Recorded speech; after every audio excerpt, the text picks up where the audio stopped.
예, 우리 옆에 분과 인사할 때 이제 봄입니다. 그 다음 얘기는 그냥 각자. 이제 봄이니까 우리 어떻게 해야 되겠어요? 예.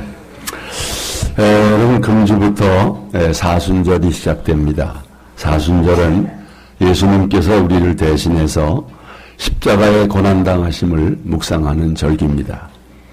사순절은 제의 수요일부터 부활절 전야까지의 40일간을 가리킵니다.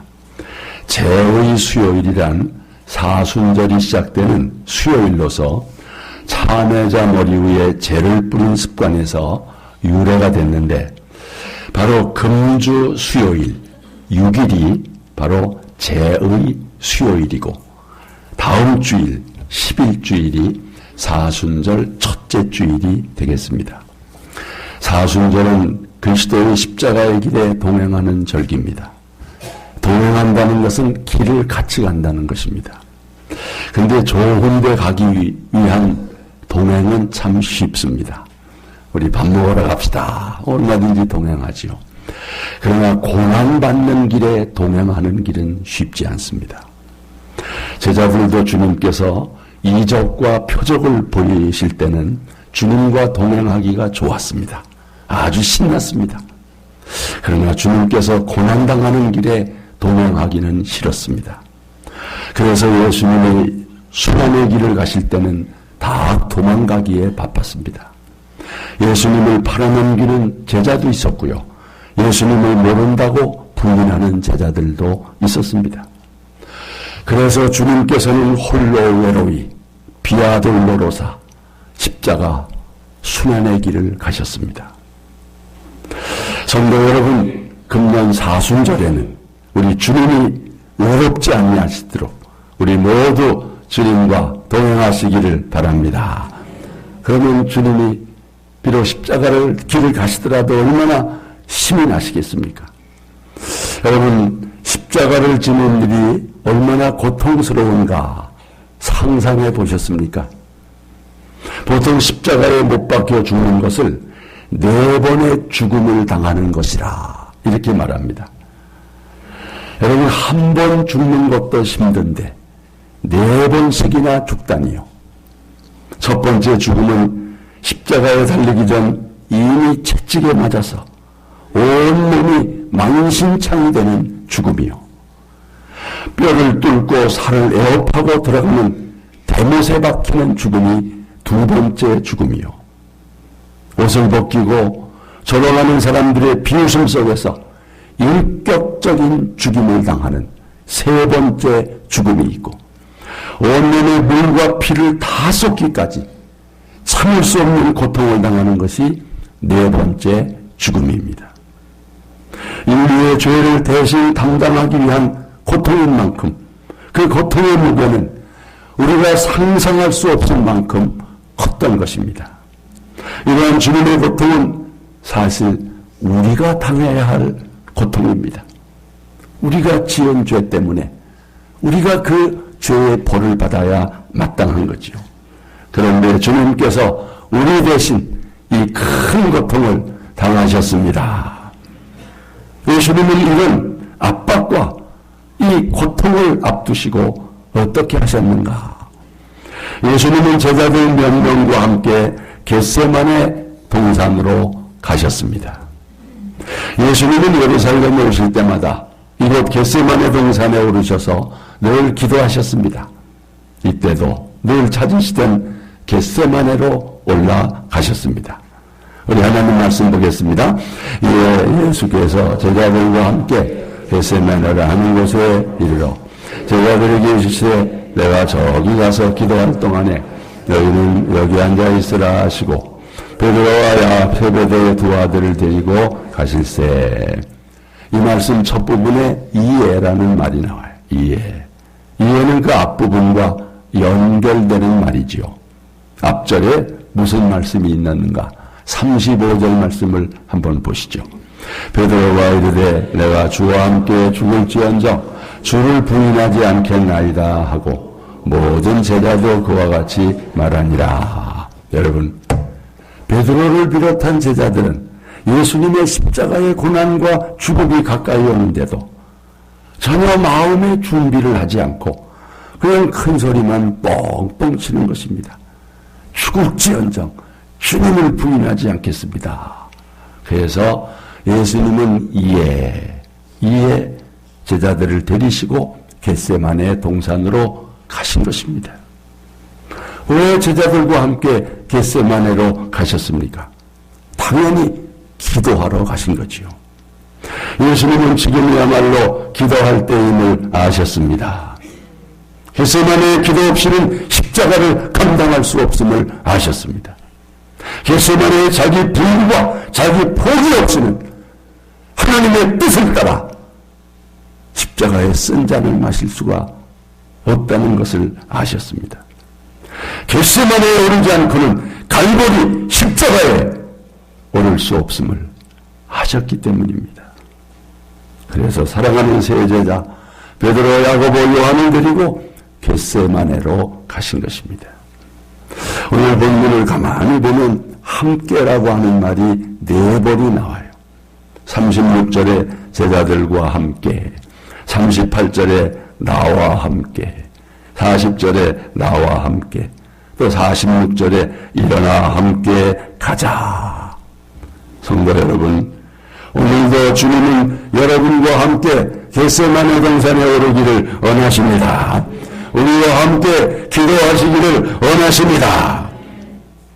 특히 사순절은 주님의 고난을 묵상하며 주님과 함께 겟세마네에 오르는 기간입니다.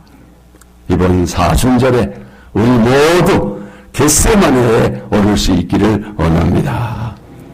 그런 심정으로 우리가 사순절, 이 특별 새벽기도 특세에 참여하는 것입니다. 사랑하는 성도 여러분, 왠지 신앙에 열심히 식었습니까? 십자가의 감격을 잃어버렸습니까? 영원 사랑의 열정이 왠지 식었습니까? 그게 다 겟세마네의 기도를 잃어버렸기 때문입니다. 다시 주님과 함께 겟세마네에 오를 수 있기를 원합니다. 우리의 믿음의 열정이 살아나고 십자가의 감격이 회복될 줄로 믿습니다. 예수님은 겟세마네 동산에서 뭘 하셨습니까? 당연히 주님은 겟세마네 동산에서 기름을 짜듯이 피땀을 쏟으며 기도하셨습니다. 겟세마네 기도 동산에 오르신 예수님은 제자들에게 기도할 위치를 정해주셨어요. 네. 제자들도 꼭 기도해야 하기 때문이에요. 여기 앉아서 기도하라. 자, 말씀 보겠습니다. 예수께서 제자들과 함께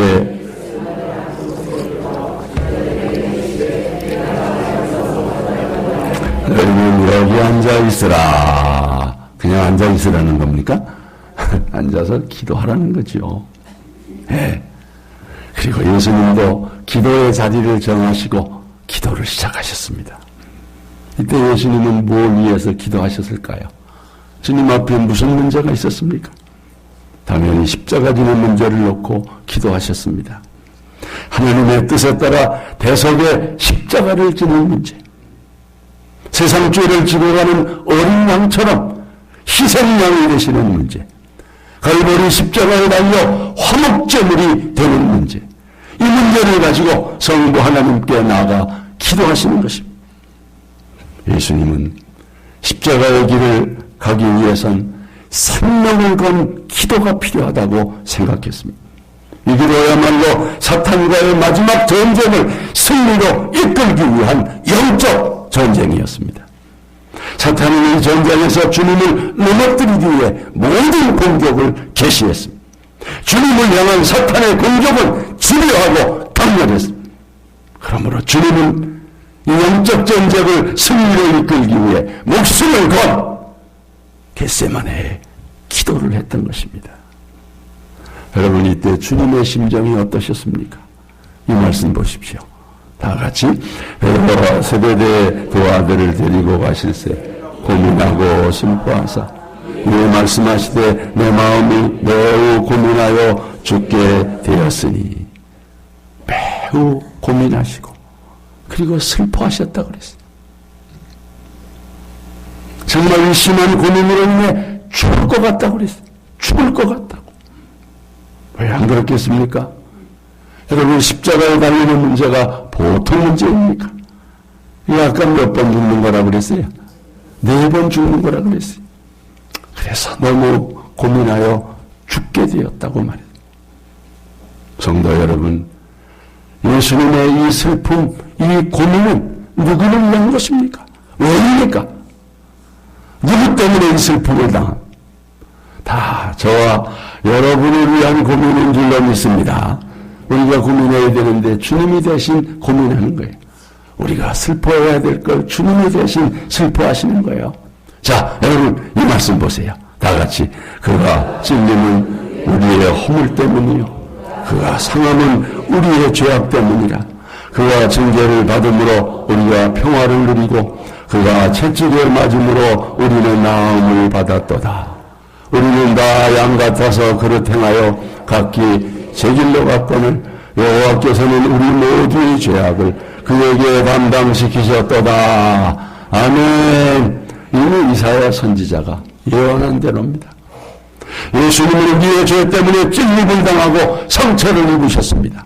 예수님이 징계를 받음으로 우리가 평화를 누리게 되었고 예수님이 채찍에 맞음으로 우리가 고침을 받았습니다. 우리는 다 기비된 양처럼 제각기 잘못된 길을 갔으나 여호와께서는 우리 모두의 죄를 예수님에게 담당시키셨습니다. 여러분, 그러니 우리가 이 사순절을 어떻게 보내야 하겠습니까? 그냥 지금까지 사신 대로 그냥 사순절도 보내야 되겠습니까? 정말 예수님을 묵상하면서 주님과 함께 이 고난의 길을 가야 마땅하지 않겠습니까? 예수님은 죽을 것 같은 고민 가운데 계셨지만 그는 주저앉아 계시지 않았어요. 그 고민을 가지고 성부 하나님께 나아가셨습니다. 그리고 얼굴을 땅에 묻은 채 간절하게 기도하셨어요. 자, 이 말씀 보십시오. 다 같이 조금 나아가사 얼굴을 땅에 대시고 엎드려 기도하여 이르시되 내 아버지여 만하시거든 이 잔을 내게서 지나가게 하옵소서. 그러나 나의 원대로 마시옵고 아버지의 원대로 하옵소서. 땀방울이 핏방울이 되기까지 간절히 기도하셨습니다. 누가가 참 예수님의 이 모습을 더 정확하게 기록했는데 이 말씀 보십시오. 예수께서 힘쓰고 애써 더욱 간절히 기도하시니 땀이 땅에 떨어지는 핏방울과 같이 되더라. 의사였던 누가가 아주 정확하게 표현을 했어요. 힘쓰고 애쓰고 더욱 간절히 기도하실 때 땀이 떨어지는데 핏방울이 떨어지는 것과 같았다.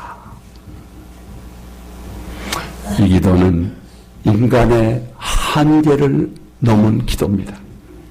그야말로 생명을 건 기도. 이 기도를 통해서 사탄을 물리치고 하나님의 뜻에 온전히 순종할 힘을 얻게 된 줄 믿습니다. 겟세마네 동산, 그 감람산에서 기름을 짜듯이 피땀을 쏟으신 것입니다. 여러분, 이 겟세마네라고 하는 뜻은 기름 짜는 틀이라. 기름 짜는 틀. 예로부터 이 겟세마네 동산에는 감람나무, 올리브나무가 많았습니다. 이것으로 기름을 짰어요. 그래서 이 동산을 겟세마네, 기름 짜는 틀이 있는 동산이다. 지금도 겟세마네 동산에 가면 오래된 감람나무들이 보존되어 있습니다. 성도 여러분, 예수님이 갈보리의 십자가의 승리를 겟세마네 동산에서 땀방울이 핏방울 될 정도의 간절한 기도의 승리임을 믿습니다. 이 기도가 없이 어떻게 십자가를 감당합니까? 정말 피땀을 쏟는 기도 없이는 감당할 수 없었던 거죠. 우리도 예수님처럼 기도할 수 있기를 바랍니다. 우리도 예수님처럼 승리할 수 있습니다. 예수님의 갈보리의 승리는 겟세마네의 승리요, 무릎의 승리입니다. No cross, no crown. 십자가 없이는 면류관도 없다. 유명한 말이죠. 한 가지 더 붙입니다. No prayer, no cross, no crown. 기도 없이는 십자가도 없고 십자가 없이는 면류관도 없다. 우리도 예수님처럼 기도하고 예수님처럼 십자가 지고 예수님처럼 승리할 수 있기를 축복합니다. 여러분, 삶이 힘드십니까? 고민이 되고 죽고 싶은 큰 무거운 짐을 지고 있습니까? 정말 주저앉아 맹로하고 울고 싶은데 손가락 하나 까딱 못할 좌절 가운데 있습니까? 도저히 내 힘으로는 감당할 수 없는 문제가 있습니까? 예수님처럼 겟세마네 동산에 오르시기를 바랍니다. 내 집은 만민이 기도하는 집이라. 이곳이 바로 겟세마네입니다. 이곳에서 기름 짜듯 하나님 앞에 기도하면 하나님께서 응답해 주십니다. 아무리 우리의 문제가 참 힘들어도 예수님의 그 참 문제만큼 되겠습니까? 어떤 성도들은 목사님, 기도가 되어야 기도를 하지요. 기도가 안 되는데 어떻게 기도합니까? 여러분, 정말 기도조차 안 되는 그런 때가 진짜 기도의 때임을 아시기를 바랍니다. 그때 만약에 기도하지 않으면 더 큰 시험과 어려움에 빠지게 되는 거예요. 주님, 저 좀 도와주세요. 저 좀 도와주세요. 기도할 때 주님이 도와주십니다. 이렇게 예수님께서는 처절히 하기만큼 기도하는데 제자들은 뭘 하고 있었을까요? 세상에 그 중요한 시기에 잠에 취해서 기도하지 않으세요? 어리석은 제자들은 육신이 연약해서 잠에 취하고 말았어요.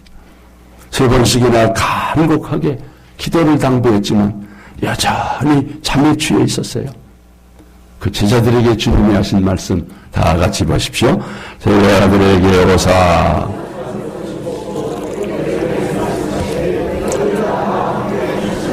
이렇게 깨어 있을 수 없더냐. 시험에 들지 않게 깨어 기도하라. 마음에는 원이로되 육신이 약하도다 하시고. 아멘. 예수님께서는 제자들이 지금 깨어 기도하지 못하면 넘어질 수밖에 없던 사실을 아셨습니다.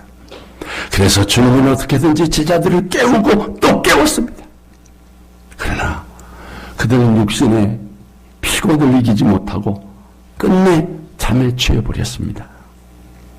사실 그날 밤은 죄와 죽음의 권세가 세상을 짓누르고 있었고 주님은 온몸으로 그 세력과 맞서 싸우고 있었던 것입니다. 그러나 제자들은 이것을 알아볼 영안이 열리지를 않았던 거죠. 그래서 그들은 깨어 기도하지 못했고 그로 인해 엄청난 시험과 좌절과 절망을 경험할 수밖에 없었습니다. 너무나도 안타깝습니다.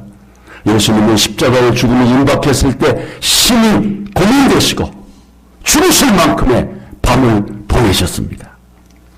그렇게 힘들고 괴로울 때 제자들과 함께 기도하고 싶었어요. 제자들의 중보 기도를 받고 싶었습니다. 그러나 제자들은 기도하지 않았어요. 3번씩이나 부탁했지만 끝내 잠에 취해버렸어요. 예수님께서 밤을 꼬박 세워 철야 기도하자는 것도 아닌데 나와 함께 1시간도 깨어있지 못하느냐.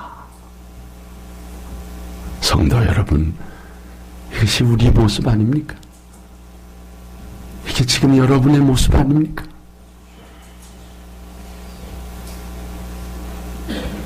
우리가 입술로 주님을 위해 살겠다고 다짐하지만 교회를 위해서 충성하겠다고 약속하지만 그러나 우리들도 기도하지 않는다면 제자들처럼 무너질 무너질 수밖에 없는 거예요.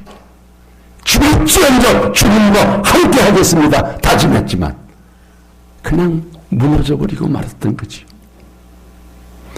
기도하지 않는 신앙 고백이 얼마나 헛된 것인가. 주는 그리스도시요 살아계신 하나님의 아들이라고 베드로가 고백했지만 기도 없는 충성의 맹세, 기도 없는 보기사의 섬김이 얼마나 헛된 것인가를 보여주는 거죠. 성도 여러분, 기도해야 합니다. 기도합시다. 기도하면 보혜사 성령이 도와주십니다. 우리는 제자들처럼 기도 실패자가 되지 맙시다. 여러분, 기도할 때 기도해야 합니다. 기도하자고 할 때 기도해야 합니다. 기도도 다 때가 있습니다. 이제 기도할 수 있는 시간이 지났습니다. 이제 갈보리 십자가를 향하여 나아가야 할 시간입니다. 예수님은 기도를 마치신 후에 제자들에게 다가오셨습니다. 그리고 잠자던 제자들에게 뭐라고 말씀했습니까? 제자들을 깨우면서 일어나 함께 가자. 예수님께서는 홀로 영적 전쟁을 수행할 준비를 마쳤습니다. 세 차례의 집중 기도를 통해서 확신과 담대함으로 십자가를 맞을 준비를 끝냈습니다. 그런데 제자들은 더 이상 기도할 기회를 상실하고 말았습니다. 그래서 주님은 그들에게 더 이상 기도하라고 말씀하지 않으셨습니다. 자, 이 말씀 보시죠. 다 같이 제자들에게 오사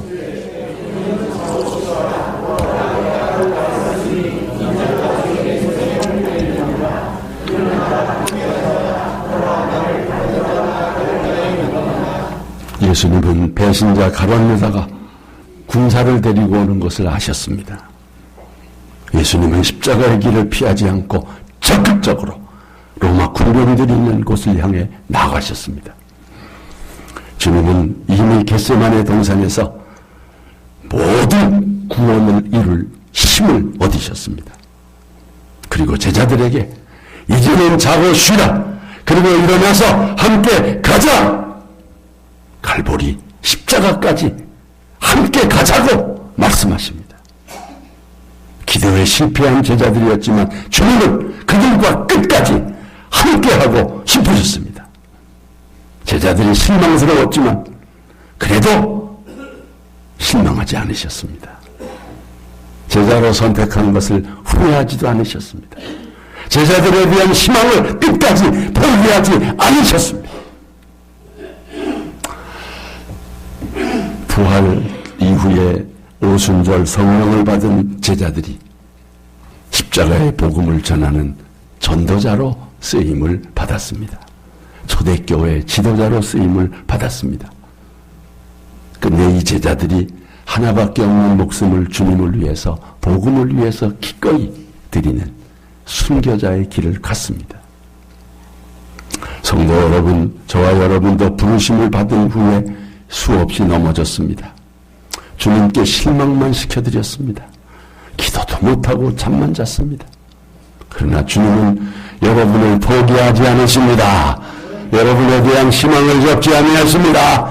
끝까지 함께 가시기를 원하십니다. 여러분을 향하여 일어나라, 함께 가자.